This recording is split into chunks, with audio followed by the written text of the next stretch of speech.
Good morning, everyone, and welcome to our last day of the week of Men's Health Week.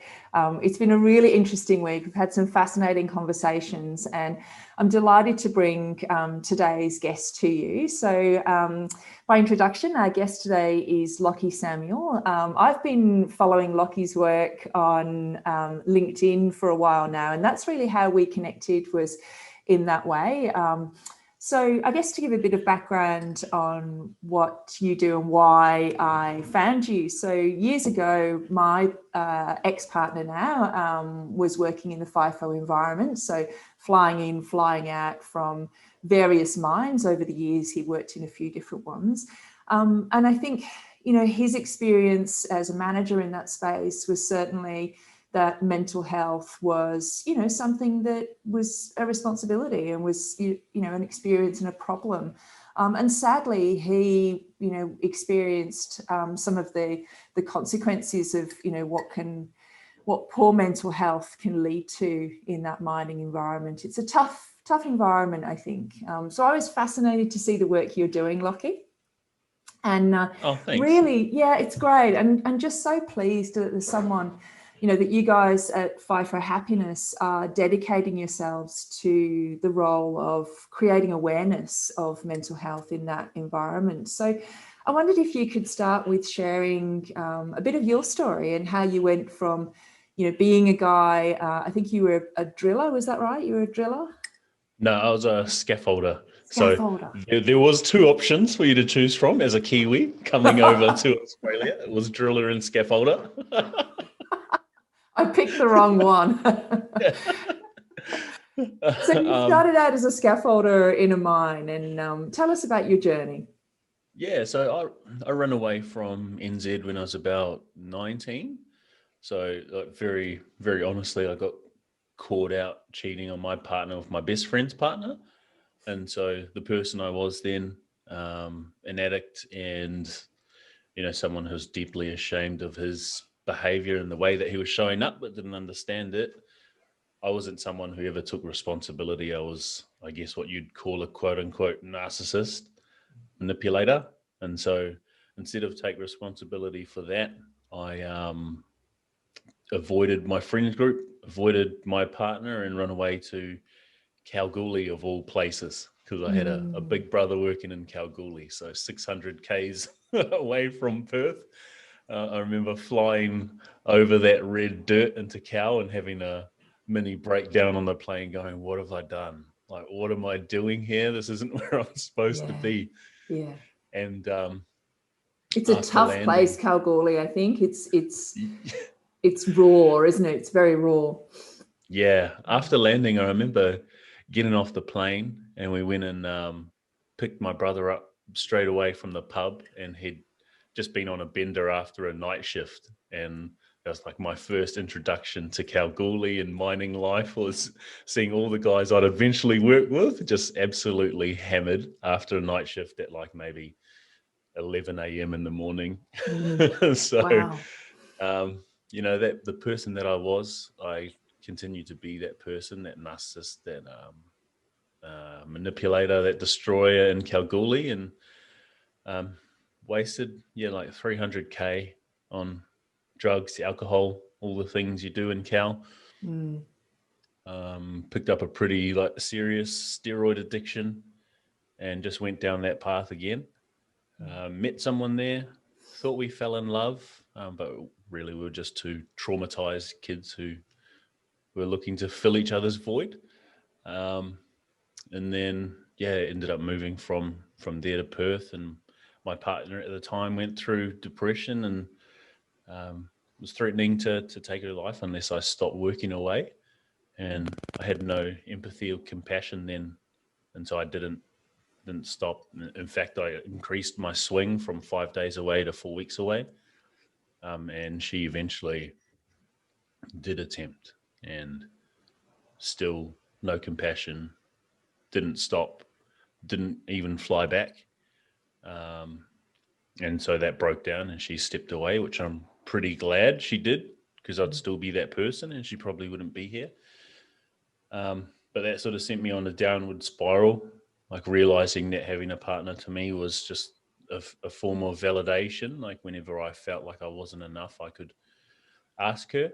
I could talk to her about it, and she'd top me up, and I could go and do my thing and be the narcissist that I was. And losing that, I've fell into a depressive funk, and eventually got the tap on the shoulder at work because I become that guy who was kicking off, trying to find all the problems in the meetings and the pre-starts, and yelling at the boys, throwing stuff at them, and just become someone who wasn't good to be around. So I got that tap on the shoulder, spiraled pretty hard, and then eventually, after wasting all of my money and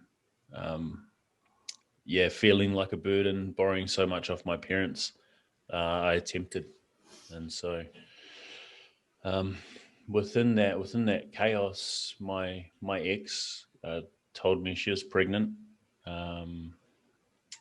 and same person, didn't want a bar of it, thought she was trying to do it to keep me. And when I look back now, it's like, geez, how could you ever think someone would want to keep a guy like you? But that's the sort of person I was then. And I tried to force her into an abortion for however long I could, and then tried to disconnect. And so when baby was born, I got to build a relationship with her, but at about 3 months, they moved over east just because of like Perth reminding her of me, and the fact that, I could contact them and I guess trigger all that emotion from the past, from all the trauma that I'd caused her, all the pain that I'd caused her. So they moved, and and that sort of aided in me having no real identity, not being in good shape anymore, not being FIFO because I was too embarrassed to go back, not having any money and feeling like a burden. It sort of all compounded and led to that attempt. And I remember lying on the floor after it and thinking for the first time I was going to live for something other than myself, which, had been a pretty selfish existence. So to live for my daughter become the big thing, and I built myself up over the next 2 years. All the tools, thought I had all the tools in my tool belt, and went back to site. It's like, yes, I've got some debt, I'm going to pay it off, making more money than ever with the boys again, scaffing, living the dream, as they'd say. And within a couple months, had one of the boys take his life. And I remember all the boys trying to go on strike on site, and then management being like, no, you have to work. Like, no empathy, no compassion for grief at all. And then some of the guys are in a place of like saying he didn't deserve to live if he did that. And so for me as a closet attemptee, it was pretty hard. And I just ended up walking off site one day and crying to my superintendent, telling him if I went back to my room, I probably wouldn't be here the next day. So he, full credit to him, he closed the door, gave me a cuddle, and put me on the next bus and flight. But I guess from that, I never heard from that company again after they made sure I got on the flight. So it's like really mitigating the risk. And then I guess to compound it, one of my best friends up there took his life not too long after I got evacuated. So that's, I guess that's why that is why I'm passionate about FIFO. That's why I'm very grateful to be partnered with Happiness Co. in FIFO Happiness, and to be doing what we're doing. And from there, from being evacuated, I recorded this podcast, my story, what I'm telling you now. Obviously, I didn't have an understanding or awareness around it, or the capacity to feel the emotion within it, but I was recording this podcast, and I was so embarrassed about my voice that anytime someone would come back in the room next to me to their donga, I'd stop recording and just sit there and wait until they went back to the dining hall, the dry mess, or the wet mess, or the gym. And it took me about 5 weeks to record this 20-minute podcast. And when I got evacuated, I finally got the push and the shove to launch it. And so that ended up going top 10 in mental health in Australia and New Zealand, which led to a lot of different opportunities to speak at mining companies and work with them, to contract to some of the bigger companies. And then 2019 created the FIFO Mental Health Summit which is the first sort of event of its kind for FIFO mental health. Partnered with Happiness Co. We went on tour last year, so a FIFO tour. Drove like 6,000 Ks around WA, around all the sites. And then, this year we're in the process of creating our own EAP service with a clinical partner, and just set up the Association for Mental Health in Mining with a dear friend of mine from Mental Health Foundation Australia. Wow, such a journey. And Lachie, thank you so much for your vulnerability. It sounds like you've gathered the language and the emotional connection over the years to really firstly take responsibility for a lot of the emotional trauma that you created for other people. And it sounds like as well recognized the damage that you were doing to yourself. Yeah. Well, I think for a lot of people in my position, it takes hurting other people to realize that you're also hurting yourself. And so, I hurt so many people along my path, and I had so many people who were unhappy with me or held resentment towards me. And at some point, you have to look at yourself and say, why is that happening? And I guess lucky for me, I got a second chance. A lot of people, when they do attempt, they, it's final. And I feel very, very blessed that I got a second chance. Yeah, absolutely. We were talking, we're talking about men's health all of this week. Male suicide is top of many of those conversations.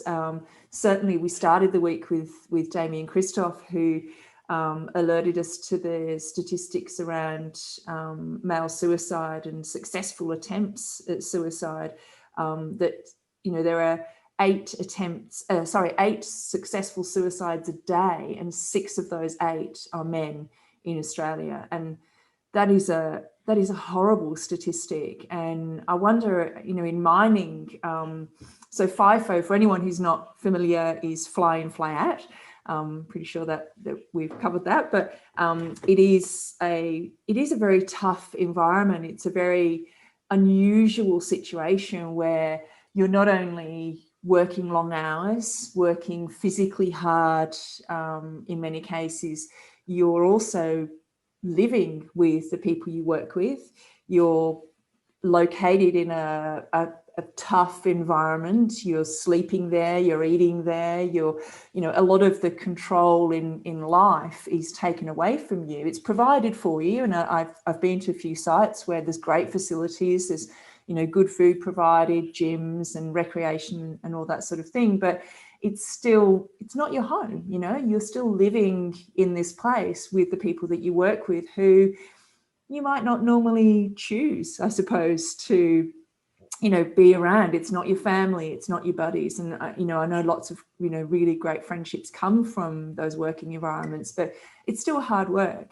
And I wonder, in terms of the suicide statistics and the mental health statistics, what is that like in the FIFO environment compared to the general demographic? Do you have a handle on that? So we don't know what the statistics are around suicide, because obviously, with any big mining company, to have a suicide particularly tied to their team or their workforce is a big no-no. So generally when something like that happens within a site, and I was speaking to someone yesterday who actually was speaking into one of their team members taking their life, and they actually weren't allowed to speak about it on site. So, they had people come up to help them, but amongst themselves, they weren't allowed to speak about it at all. So it was really like complete suppression of that grief and that sadness and sorrow. So I don't know if we'll ever get true unfiltered statistics around that, but at the moment, based off of Dr. Bauer's work in 2018, I think in September 2018, she released her report around FIFO and psychological distress FIFO workers are, I think it was 3 times as likely to suffer from high psychological distress against general population. And when you consider general population as 8 suicides a day, that's a pretty big jump. Yeah. Oh, yeah, 8 suicides a day, yeah. Yeah. Yeah, that's huge. And, the FIFO environment is very much a male dominated environment. There's certainly a lot of women, and certainly some of my clients are women that work in FIFO, train drivers and whatnot, and plenty of guys as well. So what are some of the unique mental health stresses? What are some of the things that people are particularly stressed by in that environment? I think in her report, she details quite a few of them, but most of them were, the big ones were relationships, finances. Obviously, I think finances is the biggest, or financial stress is the biggest. Suicide is the biggest killer of men under 45 in Australia, but financial strain is the biggest contributor to that. And then, that definitely plays out in FIFO as well. Just a lot of men who have gone from a place of probably not making too much money beforehand. Speaking into my own experience, that's definitely the case. You can go in with very little qualification, get a high paying job, and then, if you have poor money habits or you've been conditioned from young to believe money is evil, or you have this negative relationship with it, it's very easy to spend it, find yourself in financial stress or distress, and not have the courage or the vulnerability to speak about that, which just compounds over time. And so financial stress, and then relationships, being able to communicate, I think that's a really big one. I actually spoke to someone on Sunday who come to a presentation I did on authenticity, and he's just started working FIFO and going through this strain it has on his relationship, where he's going away for 2 weeks. He's in an environment that he doesn't particularly enjoy, with people he doesn't particularly enjoy being with. Where banter becomes almost this this battleground where everyone wants to get so personal that they trigger people into blowing up. And it's like, yes, I've won. And so going from that place and, coming home where your partner and the kids all have this routine, and all of a sudden you're this guy or girl who's going from an environment you don't particularly enjoy, that causes you a lot of stress. You're coming home, and then at home you're getting in the way because you're breaking up the routine. And then, as well as having expectation to look after the kids without understanding how to reintegrate, how to disconnect, how to release some of the stress that you've built up, probably from not speaking up too much at work. That's a really big one. And having that open, healthy, respectful and loving communication with a partner, especially to have hard conversations, because I really do believe hard conversation equals easy life. Easy conversation equals a hard life. To have the courage and the capacity to have those hard conversations and resolve conflict before it becomes conflict is so integral. But that takes from a man's perspective, really taking responsibility for the way that you show up. Are you really leaning into those king and warrior archetypes, or are you staying in the shadow and keeping yourself in this comfort bubble, this bubble wrap that doesn't really keep you safe? It's just causing you more distress. You said something there that I have to repeat. It was awesome that having the hard conversations leads to an easy life.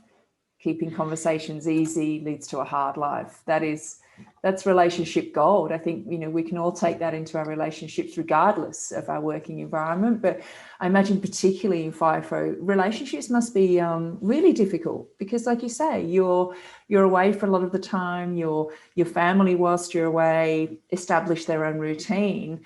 And then when you come back, which is your big relief to be away from that stressful working place, then you're sort of in this place where you're tripping people up, they're getting under their feet, you're, almost in the way and breaking up their routine, which must feel really difficult as well. So being able to talk about that openly and almost have a period of, getting, I guess, debrief, sort of getting out of your system the fact that you've been away all that time and almost coming down to earth again to be at home, that transition time must be quite hard. Yeah, I think, and what I said to that guy on Sunday, and it rings true for most people, is you really have to have a conversation. Well, first you need to identify for yourself and ask your partner to identify for themselves what your needs are, your specific needs. So specifically, like, broken into two chunks. What are my needs when I'm away at work and you're at home? Like, what are my needs? How often do I need to speak to you? What are the expectations there? And then when I come home, what are my needs then? Maybe it means, like my partner does, she picks me up from the airport when I come home, and she knows that I'm not going to look after the kids that first night because I'm probably going to decompress, do anger release, do tremor release, do whatever I can to ground myself back into being home and to release as much emotional stress as I can, so that I can be a man, a father, and a partner who can show up grounded and aligned and centered, and not bring whatever was on site home with me and project that onto my family. So it's really, identifying your needs in those two chunks, those two environments, and then having a conversation around that, and then coming to some sort of agreement. Because when you come to an agreement with your partner and you agree to it, you give her permission to call you out on the ways that you're not showing up powerfully. Then all of a sudden it's like, oh shit, I've actually given you permission to do that. I probably need to look at that rather than getting defensive. Love that. So you talk about the king or warrior archetype, and I certainly have a mental image of what the characteristics and attributes of that archetype would be. I wonder if you can share with us, because I'm assuming that adopting that sort of archetype is one of the strengths that you're really hoping that guys can lean on, and is that sort of one of the tools that you teach? Yeah, well, I think it's a really easy way for guys, especially guys who are visual, to visualize themselves in the position of the king. And when we're talking about the king, it's someone who leads, it's someone who comes from a place of authenticity, who's decisive, who makes decisions, but who also shows up from like love, compassion, empathy for his kingdom, and that kingdom being the people that you surround yourself with, your partner, your kids, and whoever's in that circle, right? So it'd just be those behaviors: showing up, getting things done that need to be done, not being lazy, like showing up powerfully for your partner, like helping her out and making sure that you're treating everyone within the kingdom with respect. And then the warrior, and this is a big one for FIFO, the warrior, I guess the best way to put it is to think about a samurai. The samurai has the sword all the time, right? He has his sword, but he knows the extent to which he has to use it to nullify the threat.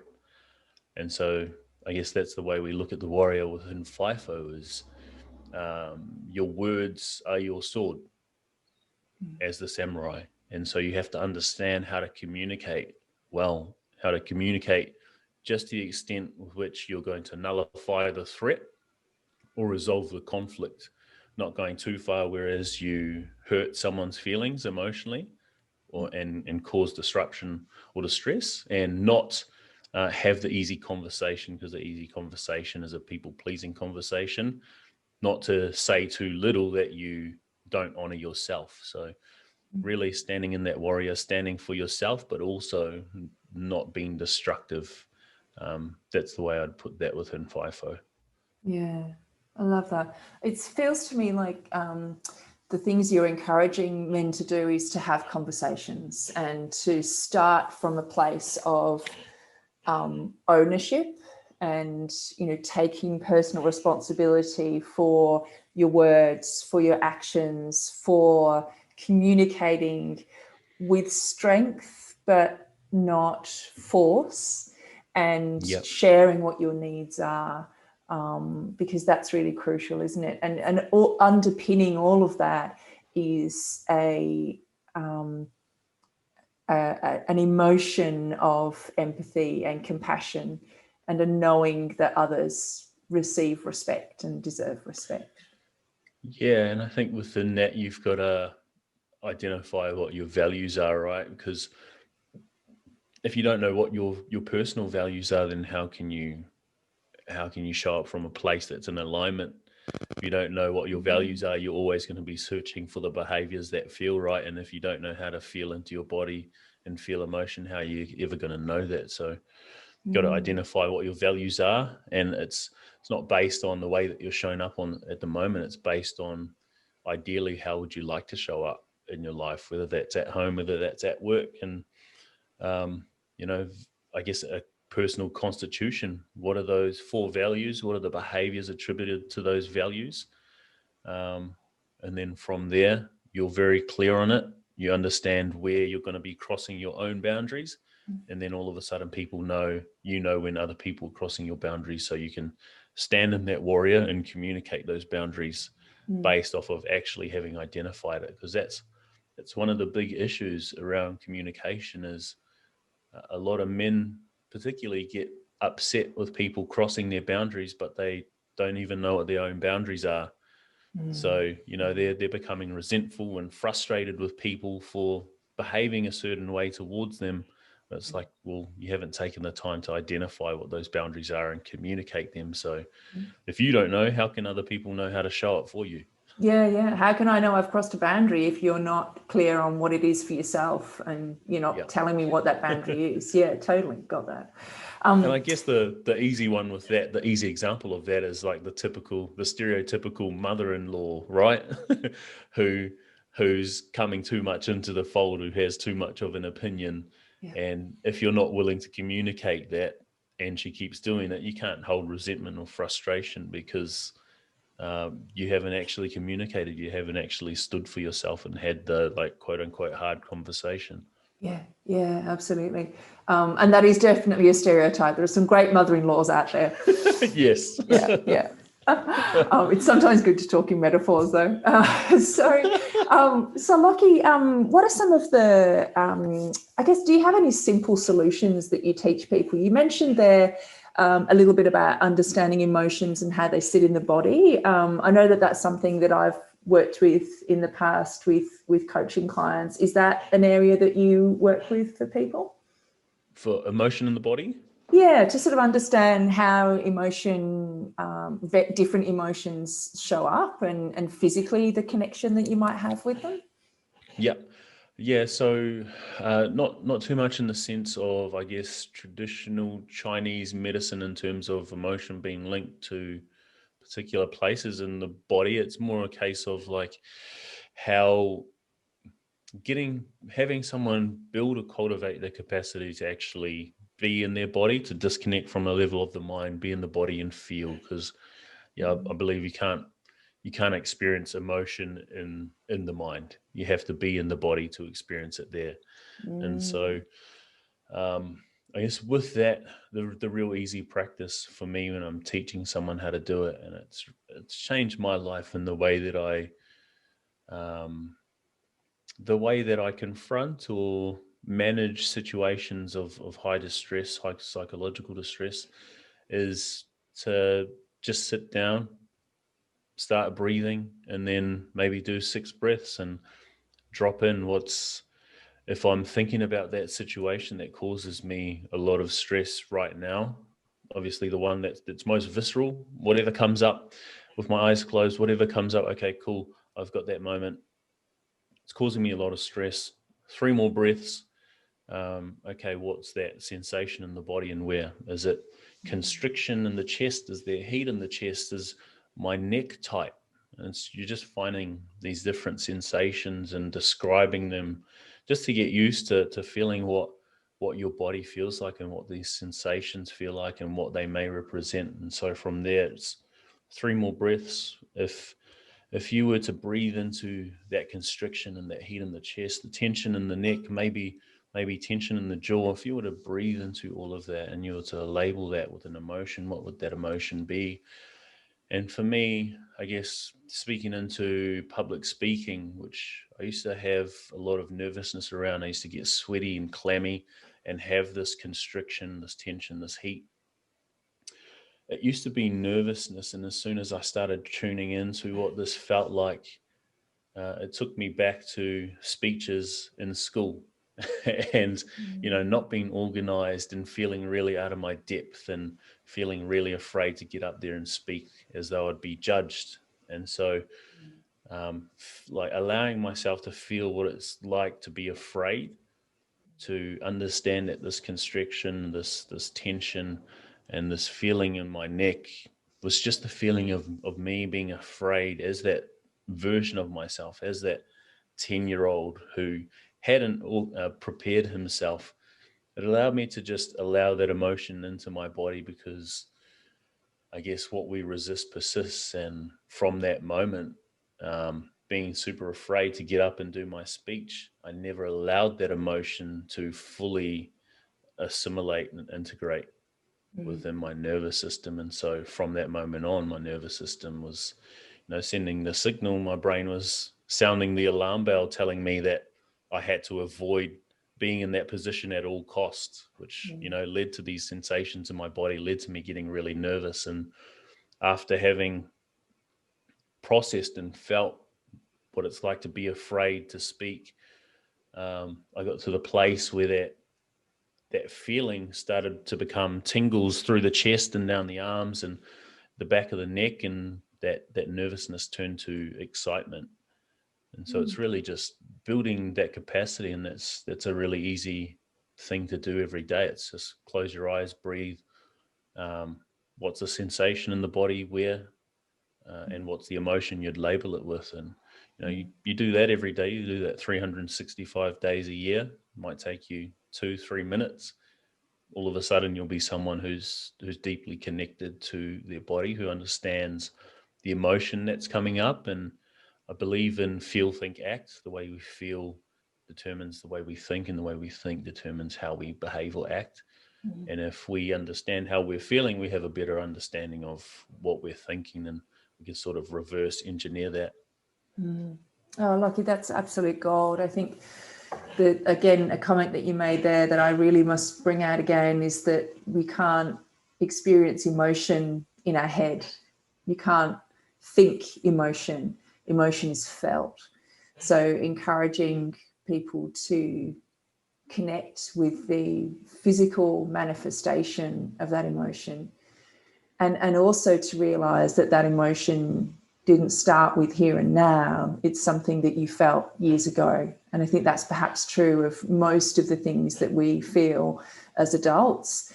There's potentially a connection to a previous experience, which is often in childhood. It's often our first time that we experienced fear or judgment or all of those things. So being able to connect with those and accept and allow, not fight them, not resist them, because resisting doesn't work.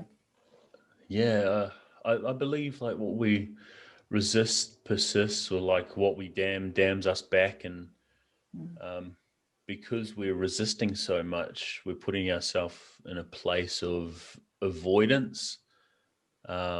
And that avoidance is coping mechanisms, whether that's drinking, whether that's drugs, whether that's sex, whether that's porn, whether that's eating. It all comes from a place of avoiding being in a particular emotional state attached to a memory of the past, which is generally a memory of, trauma or moment of impact. But yes, I watched Dr. Gabor Mate's documentary recently, The Wisdom of Trauma, and he talks about trauma not being what happened to you, but your perception of what happened to you, or your perspective of it. And I guess that's really helped change the lens I look at it too, just shifted a little bit. And I believe that is right. It's not, the past doesn't determine the way that we show up in the moment.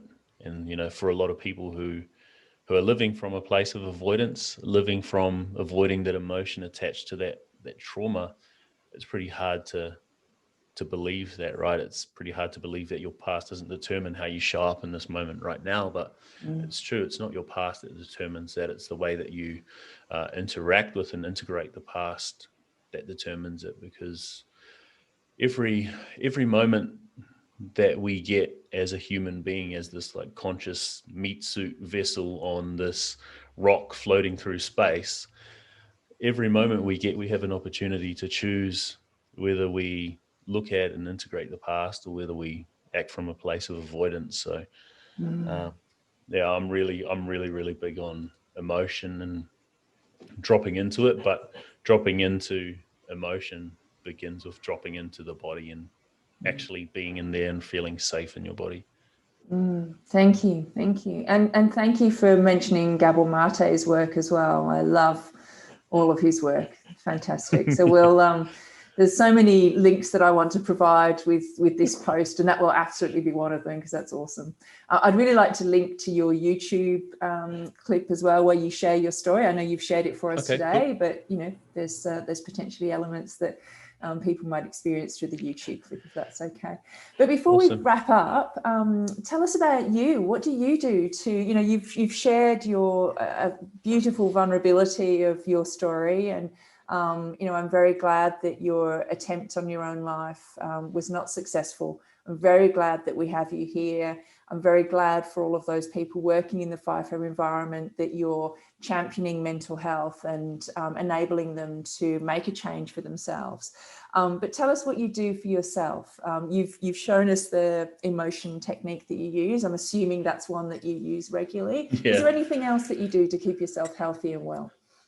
Yeah, so I think the good thing about this stuff is it's all really simple, and everything I give to people that I work with, be it guys who work away, who I have one-on-one conversations with, or coaching clients, or friends or family, is the stuff that I use myself. And so it is that drop-in technique. I'll do that once a day, or like if I'm feeling out of sorts, I'll do that. But along with that, I do a meditation in the morning. As soon as I wake up, I do a meditation depending on how I'm feeling, by a lady called Melanie Ryan. It's a guided one. And so the one I'm doing at the moment is balancing worry and overthinking. And that's about 9 minutes. If I feel like it, I'll do some form of self-pleasure. So that's not sexual. It's really just like putting a song on, feeling the skin and feeling what it's like to feel the sensations on the skin, again, getting into the body, but also understanding what it's like to feel the duality, right? Like it's so easy to feel suffering, but to feel pleasure, a lot of us are disconnected from, because we're disconnected from the body. So self-pleasure, feeling the skin, feeling what it's like to really feel the pleasure of touching your skin and the tingles that you get from it. I guess anger release would be another one. So I'd stand, with this particular process, it's finding two songs, one that really works you up, and then one that's more grounding, more feminine, that brings you back to being in the grounded state. And for me, that's what winds me up is Black Skinhead by Kanye West, and what grounds me is Earth My Body. And so I'll stand next to the bed, have a pillow on the bed, and I'll play that song. I'll do two breaths in, one breath out, and I'll do that until a point where I get worked up enough to hit the pillow or scream into the pillow for the entire song.